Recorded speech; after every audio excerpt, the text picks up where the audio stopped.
తర్వాత బయటకు వచ్చిన హాఫ్ అన్ అవర్కి ఏ ఛానల్లో చూసినా జూన్ 1 థియేటర్లు బంద్, జూన్ 1 థియేటర్లు బంద్, టక్ టక్ టక్ మెసేజ్లు వస్తుంది. ఏంటయ్యా అని నేను ఛాంబర్కి ఫోన్ చేశాను. మా ప్రెసిడెంట్కి సెక్రటరీతో మాట్లాడితే సరిగా వాళ్ళు ఇలా లెటర్ ఇచ్చారు. ఏమని ఇచ్చారు? ఎగ్జిబిటర్స్ లెటరు ఛాంబర్కి, మాకు ఇలా పర్సంటేజ్ విధానం కావాలి, ఈ పర్సంటేజ్ విధానం కోసం డిస్ట్రిబ్యూటర్లు కానీ ప్రొడ్యూసర్లతో కానీ మాకు మీటింగ్ పెట్టండి, ఆ మీటింగ్లో మేము అనుకుంది జరగకుంటే మేము జూన్ 1 నుంచి థియేటర్లు బంద్ చేస్తాము.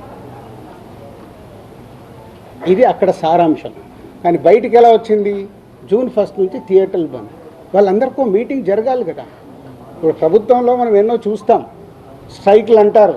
స్ట్రైక్లు అన్నప్పుడు ఏం చేస్తారు? వాళ్ళకు వీళ్ళకు మీటింగులు జరుగుతాయి, అక్కడ సొల్యూషన్ వెతుకుతారు. స్ట్రైక్లకు వెళ్ళాలని చెయ్యాలని ఎవరు కోరుకోరు.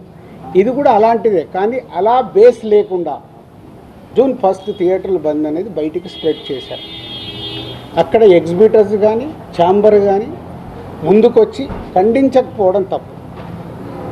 సో ఎవరి దారిన వాళ్ళు, అంటే మా సినిమా ఇండస్ట్రీలో మీ అందరికి తెలిసిందే, ఎవరి దారి వారిదే.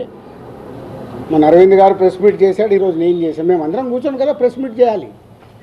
ఇండస్ట్రీకి సంబంధించిందంటే మేమందరం, మమ్మల్ని పెద్దలు అంటారు, మాకు రెస్పాన్సిబిలిటీ ఇస్తారు. కానీ మా దాంట్లోనే మేమందరం కూర్చొని మాట్లాడడానికి భయం, ఎవరు మాట్లాడితే ఏది ఎలా వెళ్తుందని.